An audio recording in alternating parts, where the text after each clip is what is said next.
des casques bleus. La France dit qu'elle va intervenir peut-être d'ici la fin de l'année. On parle de 800, il y en a 400 à peu près, 410 hommes exactement paraît-il, 800 à 1200 hommes, mais à condition que ce soit une force de soutien à la force panafricaine, à la MISCA. C'est le président Hollande, c'est lui, il y tient ça, ce soit du soutien. Avait tiré la sonnette d'alarme devant l'ONU le 25 septembre. Pourquoi une intervention aussi tardive? C'est la crainte d'un embrasement et de l'islamisme, non seulement en République centrafricaine, mais aussi dans les pays autour de la Centrafrique. Je pense par exemple à ce qui vient de se produire, bon, il y a le Mali, mais il y a aussi ce qui vient de se produire au Cameroun avec l'enlèvement de ce prêtre. Je pense que on avait très mal interprété la situation. À quel moment? Au départ. En mars. Oui, en mars. Et il y avait aussi une bénédiction en guillemets qui a permis à ce que les rebelles puissent arriver à leur fin. Et on pensait qu'avec la venue de la rébellion, ça allait stabiliser un peu la situation sociopolitique dans le pays. Mais c'est sans oublier que les gens qui étaient en face, ils n'avaient aucune volonté politique de pouvoir amener la stabilité dans le pays. Leur désir, c'était le pouvoir. Et ils ont eu le pouvoir. Et je pense que ce calcul qui a été faussé au départ, nous le payons aujourd'hui. Et même que ce soit la communauté internationale ou que ce soit le gouvernement français. Parce que là aussi, je me souviens, lorsqu'on avait, avant l'intervention au Mali, il y avait déjà des interrogations par rapport à comment s'impliquer en République centrafricaine. Dès qu'il y a eu l'histoire de Mali, on a vu que les données ont changé. Donc, ces calculs qui a été vraiment faussé à la base a donné du crédit et a donné un peu plus d'audace à la rébellion pour perpétrer ces exactions dans le pays. Donc maintenant qu'on en est conscient, et plus ou moins, parce qu'on ne le dit pas vraiment, mais les actes qu'on pose avec toute une série de cris d'alarme nous montrent qu'on a enfin saisi un peu la portée de la chose. Il faut faire quoi? Un Serval bis ou une autre forme d'intervention? Je pense qu'il faut une intervention, il faut une force, hein, il faut une méthode forte pour pouvoir arrêter les exactions. On ne peut pas continuer. On est un pays il y a 4 millions, 5 millions d'habitants, et aujourd'hui, les rebelles qui font ces exactions, on peut les maîtriser. On a vu avec les MV23 au Congo. Hein, il a fallu une volonté politique. Hein, pendant des décennies, on a laissé faire. Quand les gens ont décidé, on y va, on a vu ce que ça a donné. Là, on est en train d'entrer dans une sorte d'accalmie au niveau du Congo. Donc, on voit que s'il y a une volonté politique de la part de la communauté internationale et aussi de la part des gouvernants en place, on peut arriver à neutraliser un certain nombre de choses. Et pourquoi pas en République centrafricaine? Karim Tayeb, quand on parle d'un embrasement interreligieux, qu'est-ce que ça vous inspire? Moi, en ce qui me concerne, les conflits de religion, je trouve ça, je vous assure, d'une stupidité profonde. Hein, parce que c'est un retour extraordinaire en arrière.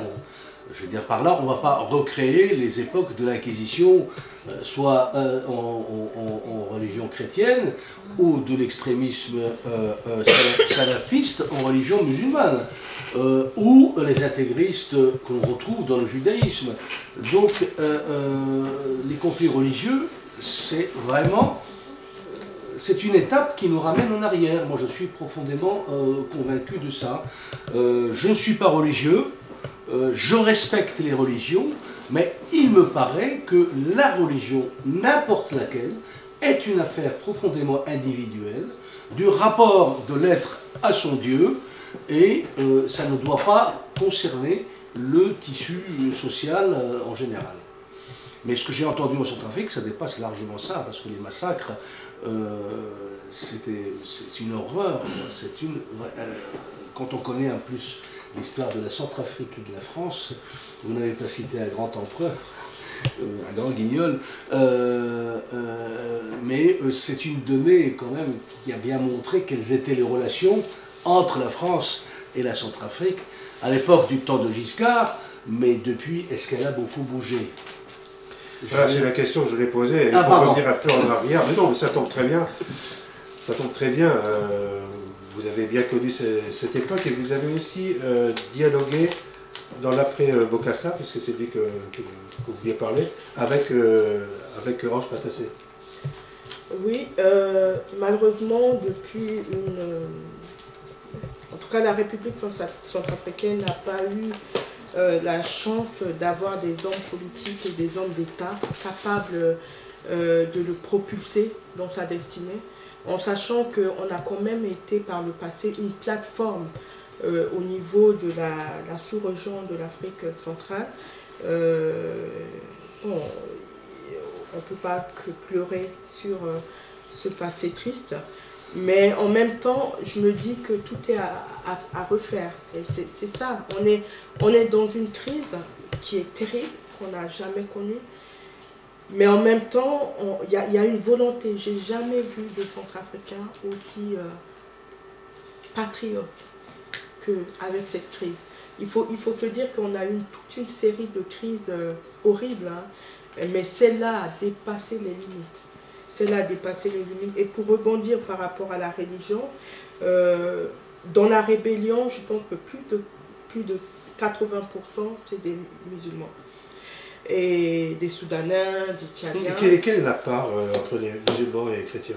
On a à peu près, si je ne dis pas de bêtises, j'arrondis un peu, c'est 70% de chrétiens, une quinzaine de pourcents des musulmans et des animistes, plus des religions syncrétisme et tout ça.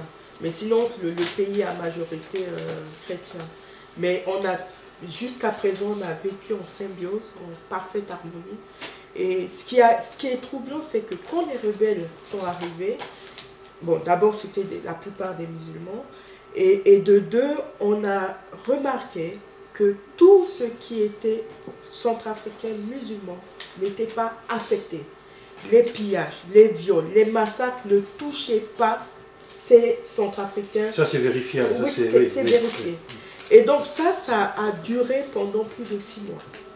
Et au bout de 6 mois, je pense qu'à un moment donné, la population, ils ne sont pas aveugles, ils ont vu c'est comme s'il y a une différence entre ceux qui sont pillés et ceux qui ne sont pas pillés.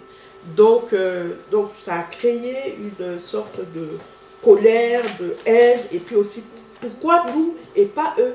Donc la population est entrée, certaines personnes dans la population est entrée dans une sorte d'autodéfense. Donc ils ont créé un groupe pour voilà, protéger la population, essayer de préserver avec les moyens du bord qui est plus ou moins dérisoire. Donc, et là, le risque que ça bascule dans la réalité de conflits religieux est là, parce que dès le départ, c'est comme si on a encouragé ce volet-là, et aujourd'hui, on ne sait pas jusqu'où ça va aller avec cette tristesse, cette colère, cette envie de venger qui est due au fait que les choses n'avaient pas été prises en compte dès le départ. Est-ce qu'il y a des questions parmi vous? Karim m'a devancé un petit peu en parlant des relations particulières entre la France et la Centrafrique. Et j'aimerais vous demander, madame, j'ai bien entendu votre appel qui a été très très fort, aidez-nous. Est-ce que c'est un appel vers la communauté internationale ou de manière particulière vers la France, parce que j'ai senti que vous pointez un petit peu du doigt la France? Vous savez, moi je suis centrafricaine et je suis française aussi. Mettez-vous à ma place en tant que française et centrafricaine. Ton pays, ta patrie, souffre terriblement. Et cette autre partie de toi-même observe et regarde et attend quoi? Attend quoi? Et je pense que la première personne, la première nation qui devait être impliquée de façon directe ou indirecte, c'est la France. Parce qu'on a une histoire avec la France. On a une histoire avec la France. Et notre histoire ne date pas de Bokassa avec Distar. Notre histoire date depuis dans les années 50, avant l'indépendance, avant la colonisation. Voyez-vous, aujourd'hui, quelqu'un qui est dans cet état, la moindre des choses, c'est quand même de s'arrêter et de regarder. Et il a fallu plus de 7 mois. 7 mois. C'est en juillet que les choses ont commencé à bouger. Pendant ce temps, mars jusqu'en juillet, on aurait pu éviter un certain nombre de décès précoces. Voilà, j'ai en moi la France et la République centrafricaine. Et ce combat est terrible. Qu'est-ce que je peux faire en tant que centrafricaine si ce n'est que crier? Et l'appel à l'aide, on est dans un monde qui est globalisé maintenant. Vous avez fait des choses justement avec votre association, il faudrait en dire un mot, et avec le collectif qui s'est créé sur cette thématique. Les Centrafricains font de leur mieux pour essayer d'informer sur la situation. Mais ce qu'on a constaté, c'est comme s'il y a un veto qui a été mis. Moi je parle parce que mon mari a été journaliste. Un journaliste fait des investigations. Même si un gouvernement ou même si la communauté internationale décide de couvrir une situation, un journaliste doit faire des investigations. On a eu pas mal de journalistes qui sont allés sur le terrain. Pourquoi les infos ne sont pas remontées pour que l'opinion nationale ou l'opinion internationale se saisisse de cette situation centrafricaine? Ça, c'est une question que nous nous posons en tant que Centrafricains. On a organisé plusieurs marches, des sittings, il y a eu des appels, et même là, pour qu'il y ait la presse, les médias, il faut vraiment faire de gymnastique. Et donc, vous constatez que dans la presse, en dehors des sites internet, où de temps en temps, on relaie des informations pertinentes par rapport à la crise, mais il n'y a pas de ligne qui rappelle un peu ce qui se vit au quotidien là-bas. Donc ça, c'est quelque chose où nous, en tant que Centrafricains, on se pose la question. On n'a jamais, j'ai jamais vu une crise aussi mal, comment on appelle, portée. Oui. Hein? Même, on a les amis de Centrafrique, c'est récemment qu'on entend parler de cela, mais c'est au départ que les choses doivent se mettre en route. Donc là aussi, on a un souci par rapport à ça.